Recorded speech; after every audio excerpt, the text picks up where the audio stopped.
Hello friends, कैसे हैं आप लोग? आई होप अच्छे होंगे। तो चलिए, आज हमारी हिस्ट्री की नेक्स्ट क्लास है। तो प्रीवियस क्लास में हमने हड़प्पा पढ़ लिया था, मोहनजोदड़ो पढ़ लिया था। और तो आज हम स्टार्ट करते हैं लोथल।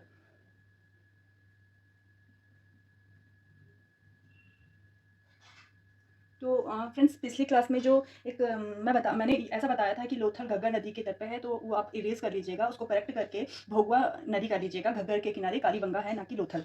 तो आप उसको करेक्ट कर लीजिएगा। जो लोथल है, ये हमारे गुजरात के अहमदाबाद के सरगवाना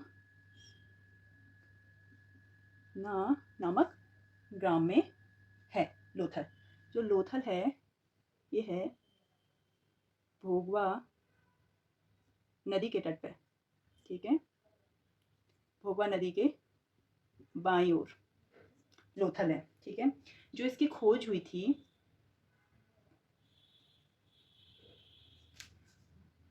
वो हुई थी 1955 में की थी आर.एस. राव।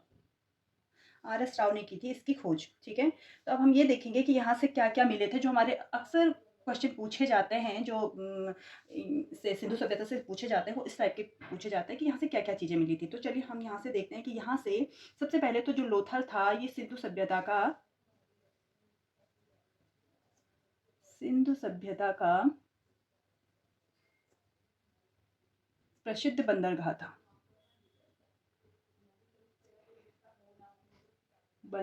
था। यहाँ से जो व्यापार होता था वो मध्य एशिया के लिए भी होता था। ठीक है, उस समय का प्रसिद्ध बंदरगाह था। ठीक है, क्योंकि सिंधु सभ्यता के समय पे व्यापार का प्रमुख स्थान है, व्यापार होता था, मतलब बाहर से भी होता था। और दूसरा यहाँ से मिला है एक रक्षा प्राचीर, एक रक्षा एक मिनट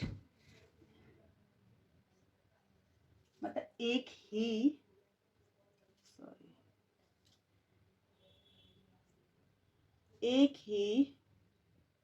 रक्षा प्राचीर। ठीक है, एक ही रक्षा प्राचीर। एक ही रक्षा प्राचीर का मतलब ये है कि जो नगर था, मैंने आपको बताया था कि नगर कुछ इस तरीके से हुआ करते थे कि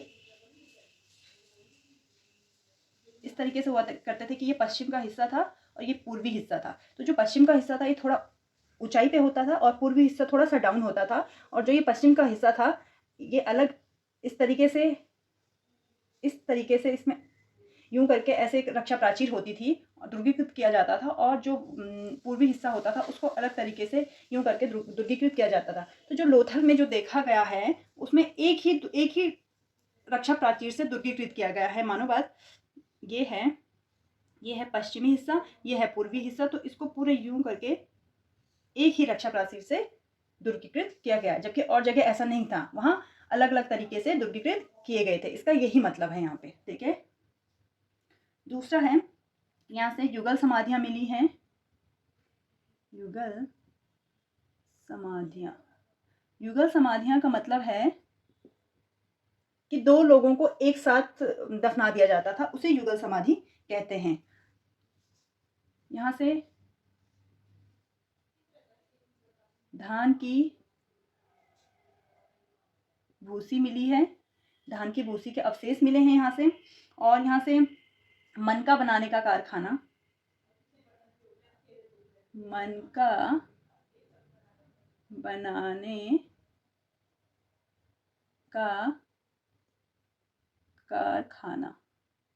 ठीक है, मनका बनाने का जो कारखाना है वो भी यहाँ से मिला है। यहाँ से एक छोटा सा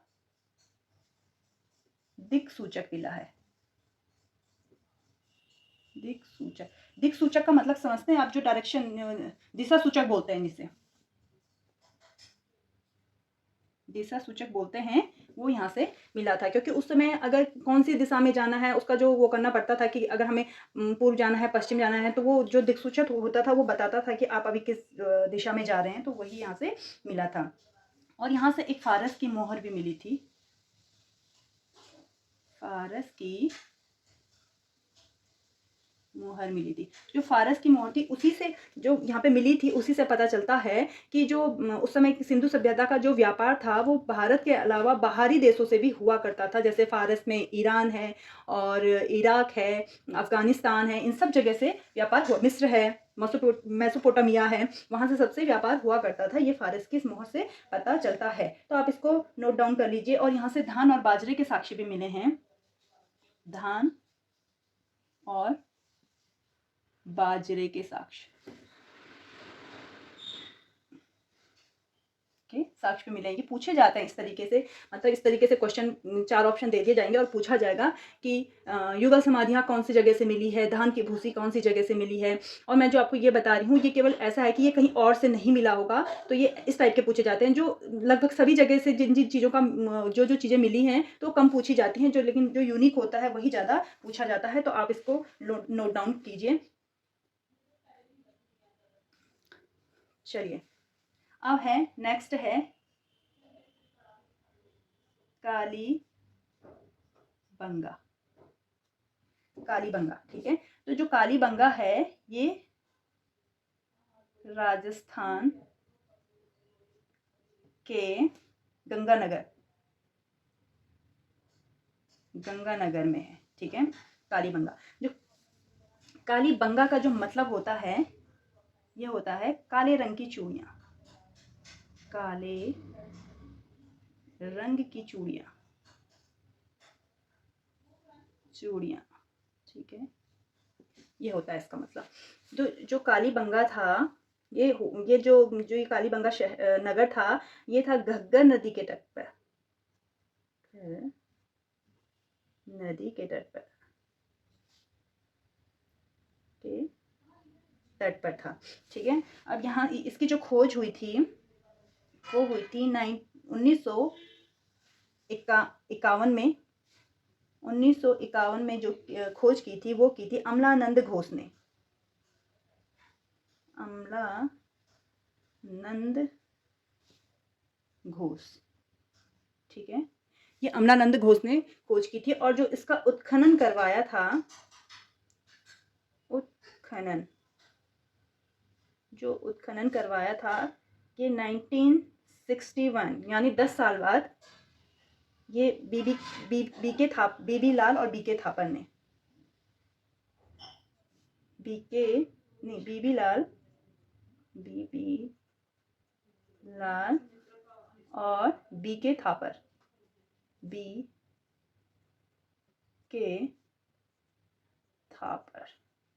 ठीक है। तो इन्होंने इसका उत्खनन करवाया था। आप नोट डाउन कीजिए, मैं इधर।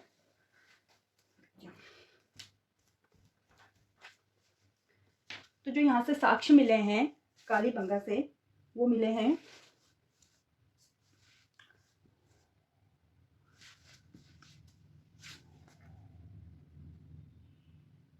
जुते हुए खेत,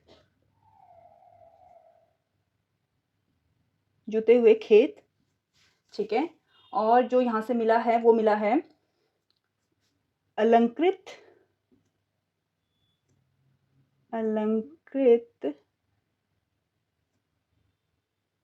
ईंटें, अलंकृत ईंटें भी मिली है यहाँ से। और जो यहाँ से मिला है वो है अंत्येष्टि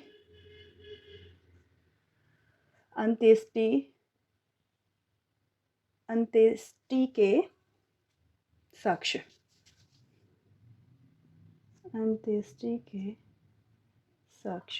तो जो अंत्येष्टि के साक्ष्य हैं ये यहाँ पे 3 प्रकार के मिले हैं। 3 प्रकार के अंत्येष्टि के साक्ष्य मिले हैं। शायद ये बहुत ऊपर हो गया, 1 मिनट में नीचे। यहाँ पे मिले हैं जुते हुए खेत, ठीक है। दूसरा यहाँ से मिला है अलंकृत ईंटें,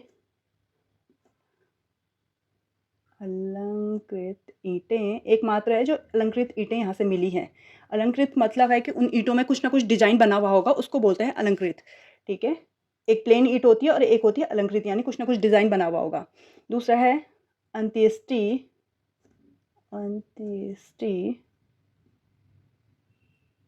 अंत्येष्टि के साक्ष्य।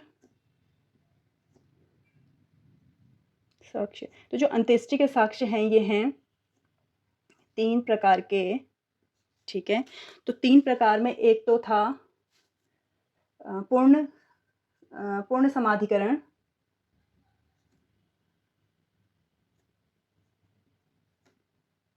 पूर्ण समाधिकरण, दूसरा था अपूर्ण समाधिकरण,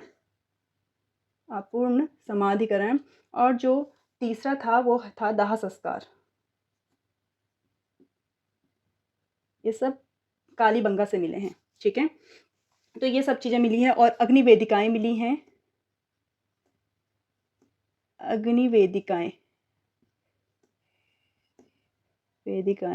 जो अग्नि वेदिकाएं मिली हैं इनसे पता चलता है कि यहाँ पे यज्ञ वगैरह हुआ करते थे, यज्ञ अनुष्ठान हुआ करते थे, इससे ये पता चलता है।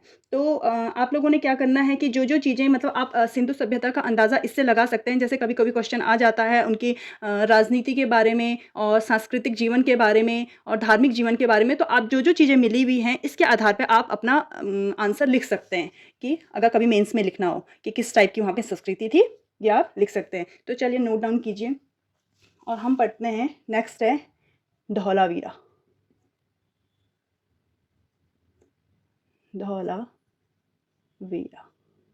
मोस्ट इम्पॉर्टेंट, ठीक है। इसकी जो खोज हुई थी वो हुई थी 1967 में, और जो की थी वो की थी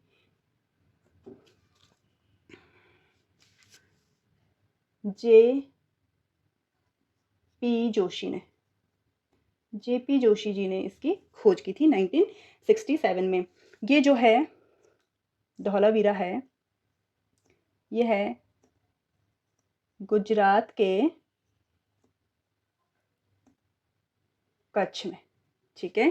गुजरात के कच्छ में है धौलावीरा। यहाँ से जो चीज़ें मिली है वो हैं 10 सिंधु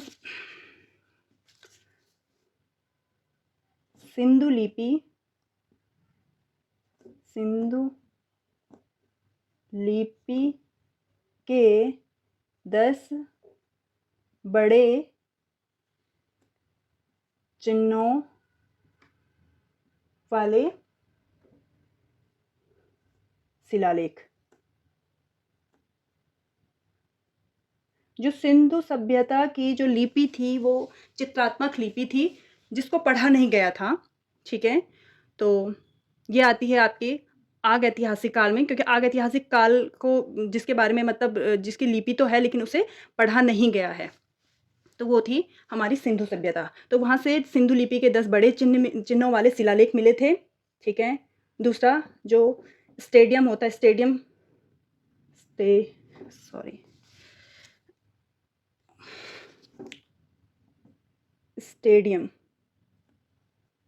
स्टेडियम मिला था, ठीक है। जो क्रिकेट खेलते हैं या कोई भी हॉकी खेलते हैं, कोई भी गेम खेलते हैं, वैसे एक स्टेडियम वहाँ से मिला है। एकमात्र स्टेडियम मतलब किसी भी जगह से कोई इस टाइप का नहीं मिला है, स्टेडियम केवल धौलावीरा से मिला है। तो ये कई बार पूछा जाता है। इसमें जो दुर्ग था उसको 3 भागों में विभाजित किया गया था, ठीक है। जिसमें जो पहला भाग था वो था दुर्गा भाग, दूसरा था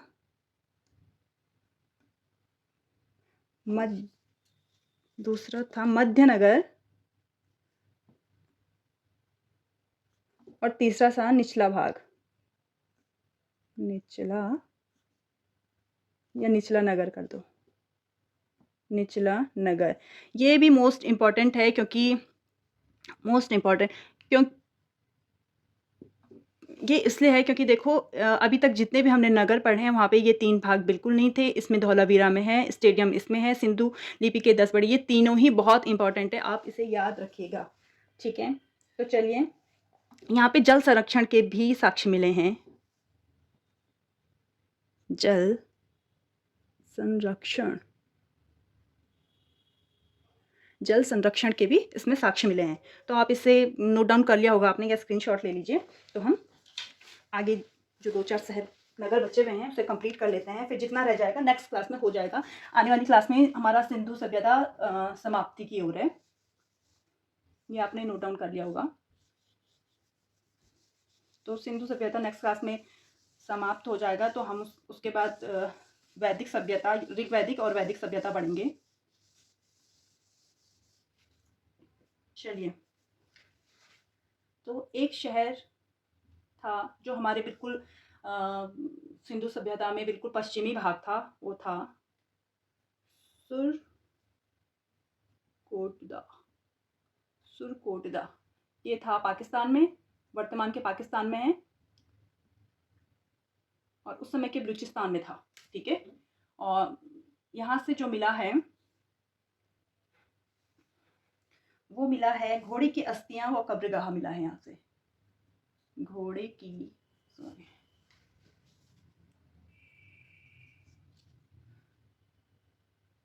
घोड़े की अस्थियां और कब्रगाह, कब्रगाह।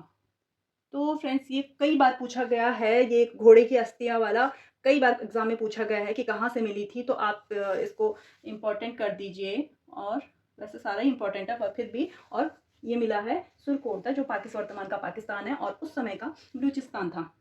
तो चलिए आगे चलते हैं। एक है बनावली। बनावली, तो जो बनावली है इसकी जो खोज हुई थी 1973 1973 में, ये की थी आर.एस. बिस्ट। आर.एस. बिस्ट द्वारा ये खोज की गई थी बनावली की। और जो बनावली है ये है हरियाणा में, हरियाणा में है। ठीक है, यहाँ से जो खोज हुई है उसमें देखा गया था कि यहाँ जल निकासी का अभाव था। ऐसा लगता है कि जल निकासी का अभाव था, जबकि हमने इसकी जो और नगरों में पढ़ा है तो वहाँ पे जल निकासी का बहुत अच्छा था। धौलावीरा में जल संरक्षण का भी था, और यहाँ पे बनावली में जल निकासी का अभाव देखा गया था। ऐसा लगता था कि यहाँ अभाव रहा होगा। यहाँ से मिला है मिट्टी का हल, मिट्टी का हल, और मिट्टी के खिलौने भी मिले हैं यहाँ से। ठीक है, तो चलिए आगे चलते हैं और पढ़ते हैं हड़प्पाई मोहर, हड़प्पाई लिपि, लिपि के बारे में। लिपि, लिपि किसी भी चीज़ की लिपि मतलब लिपि से तात्पर्य ये है कि हम किसी भी मतलब जैसे अगर हम यहाँ से लिख रहे हैं तो किसी भी लिपि को अपने तरीके से लिखा जाता है। अपनी बात को लिखने का या अपनी चीज़ों को लिखने का एक तरीका है लिपि। तो जैसे कई लिपियाँ लिखी जाती है बाएं से दाएं, जैसे हिंदी लिखी जाती है तो हम ये बाएं से दाएं लिखते हैं, तो वैसे ही कई लिपियाँ होती हैं जो दाएं से बाएं लिखी जाती है। तो वैसे ही हड़प्पाई जो लिपि थी उसके बारे में जानकारी देते हैं। जो इसकी लिपि थी उसमें 64 यानी 64 मूल चिन्ह थे, ठीक है। जो लिपि थी वो चित्रात्मक थी, भाव चित्रात्मक कर लेते हैं। ये थी मतलब चित्रों के माध्यम से, है ना। जो सबसे ज्यादा चित्र जो मिले थे इस लिपि में, जो ज्यादातर देखे गए थे, सबसे ज्यादा थे वो या तो थे यू आकार के और दूसरे थे मछली के आकार के, मछली के आकार के। चित्रात्मक लिपि थी तो ऐसा ही होगा, ठीक है। और जो ये चित्रात्मक लिपि है इसको पिक्टोग्राफी कहते हैं, पिक्टोग्राफ, ठीक है, पिक्टोग्राफी कहते हैं। और चलिए अब चलते हैं, हम आज ही कर दें क्या समाप्त। तो चलिए ऐसा करेंगे, तो थोड़ा सा रह गया है जो वो नेक्स्ट उसमें कर लेंगे। बस मैं आपको यहाँ पे ये बता देती हूँ, एक जो हमारा चनहुड्रो था, चनहुड्रो था, यहाँ से एक चीज और मिली थी जो थी लिपस्टिक। लिपस्टिक जो आप लोग लड़कियां लगाती हैं वही लिपस्टिक यहाँ से मिली थी चंद से। मैं इसलिए बता रही हूँ, कई बार पूछा जाता है ये प्रसाधन का सामान है, तो पूछा जाता है कि जो प्रसाधन का सामान है वो कहाँ से मिला था, जो तो वो हमारे चंद हुड्रों से मिला था। तो आप इसको भी नोट कर लीजिएगा। ठीक है, तो चलिए मिलते हैं फिर एक नई क्लास में एक नई एनर्जी के साथ। और अगर आपको ये वीडियोस अच्छी लग रही हैं तो आप लाइक कीजिए, शेयर कीजिए, कमेंट कीजिए, सब्सक्राइब कीजिए और बताइए कि आपको वीडियो कैसी लग रही हैं। और फिर हमारी ये क्लास समाप्त हो जाएगी। नेक्स्ट क्लास तो इसी की आएगी सिंधु सभ्यता की। उसके बाद हम कुछ नया चैप्टर करेंगे, चाहे हम ऋग्वेद या वैदिक काल करेंगे, जो भी करेंगे देख लेंगे। तो आप बताइएगा कि आपको वीडियोज़ कैसी लग रही हैं। Thank you for watching.